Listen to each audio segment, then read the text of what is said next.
Execução fiscal indevida reconhecida pela própria entidade credora.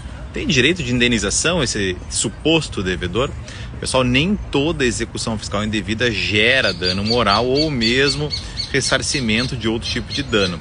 No caso dos honorários, nós temos a súmula 153 do STJ, no sentido de que a desistência ou cancelamento do próprio título vai possibilitar a condenação da Fazenda Pública exequente quando desiste em face, de uma manifestação defensiva, por exemplo, embargos, mas isso também se aplica em caso de exceção de presecutividade. Importante sobre a prescrição intercorrente. Os critérios de contagem da prescrição intercorrente estabelecidos pelo STJ, fundamentalmente no RESP repetitivo 1.340.553, esses critérios valem para todas as execuções fiscais, independentemente de valor. Porque o eventual desinteresse do exequente quando pede uma suspensão por pequeno valor ou coisa do gênero, isso não interfere na contagem da prescrição. Portanto, a gente precisa olhar apenas os repetitivos do STJ. Empresa em recuperação judicial, ela fica exposta à execução fiscal? O STJ, quando cancelou o tema 587, acabou por remeter a matéria para as vias ordinárias, que por sua vez liberaram as execuções fiscais contra as empresas, embora concedida a recuperação judicial. Isso significa que é possível fazermos penhoras, bloqueios de valores, enfim, quaisquer medidas executivas, ainda que a empresa esteja em processo de recuperação. A resolução 547 do CNJ orienta com dois vieses a extinção das execuções fiscais. Primeiro, em casos de pequeno valor, por falta de interesse de agir, preservada a competência do ente tributante. No segundo viés, parágrafo 1º do artigo 1º, é a extinção da execução fiscal frustrada, aquela de menos de 10 mil, que está tramitando há mais de um ano sem localização do executado, citação ou localização de bens penhoráveis. Portanto, cabe ao judiciário aplicar a resolução do CNJ. E se cabe ao judiciário aplicar de ofício, também a parte interessada pode invocar a aplicação, por exemplo, via exceção de pré-executividade. Quais são as nulidades insanáveis da certidão de dívida ativa? Fundamentalmente quando há erro na identificação do sujeito passivo ou quando há erro, omissão ou algum vício na fundamentação legal de qualquer das exigências constantes da certidão.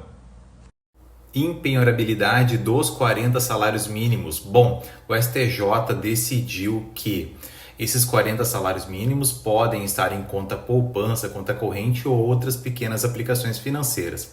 Mas a proteção é apenas dos 40 salários mínimos depositados nesse tipo de conta. O que sobejar, o que está acima disso é penhorável, seja em poupança, conta corrente ou outras aplicações. Para isso, nós temos uma funcionalidade no Sisbajude, que é a consulta de valores. E aí a gente consegue saber qual é o saldo e faz a penhora, o bloqueio, o que está acima dos 40 salários. Salve, salve pessoal do curso EF-IPTU. Uma das perguntas que me chegaram diz com a garantia da execução fiscal. Pode haver depósito na execução fiscal como meio de garantia? Claro que sim. Existem várias formas de se garantir a execução fiscal e uma delas, previstas inclusive pela lei, está lá o depósito. Então o executado pode fazer o depósito, o montante correspondente à execução, numa conta de depósito vinculada ao processo e que vai ser movimentada apenas por ordem judicial. Isso também pode acontecer, esse depósito, por meio do Sisbajude. Claro, o juiz pode bloquear recursos em contas bancárias do executado, transferir esses recursos para uma conta de depósito judicial e também temos aí um depósito integral em dinheiro. Tiago, qual é a importância disso? É importante porque, além de permitir embargos contra a execução, o depósito também traz um benefício muito interessante para o executado, que é o direito de obter uma certidão de regularidade fiscal, notadamente uma certidão positiva de débito, afinal existe um débito que está lá na execução fiscal, mas com efeitos de negativa, tudo com base no artigo 206 do CTN. Portanto, depósito integral em dinheiro na execução fiscal é uma forma de se garantir o juízo e também uma forma de se obter uma certidão de regularidade. Precisa ordem judicial para expedir essa certidão de regularidade?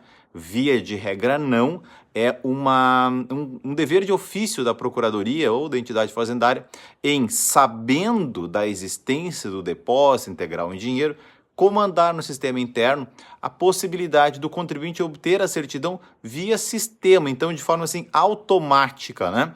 Então não é indispensável que o juiz determine, porque é um efeito da própria lei e a administração tendo noção, ciência de que ocorreu esse depósito, a própria administração tem o dever de ofício de expedir a certidão de regularidade quando solicitado e é um benefício interessante para o contribuinte. Salve, salve meus amigos do curso EF-IPTU. Me passaram algumas dúvidas que ficaram da aula de ontem e uma delas consiste em qual é a natureza dos débitos de IPTU. É preciso lembrar que os débitos de IPTU, também assim taxa de coleta de lixo e a mesma coisa no ITR, são débitos propter rem, ou seja, acompanham a coisa no caso de uma transferência da propriedade, por exemplo, por compra e venda.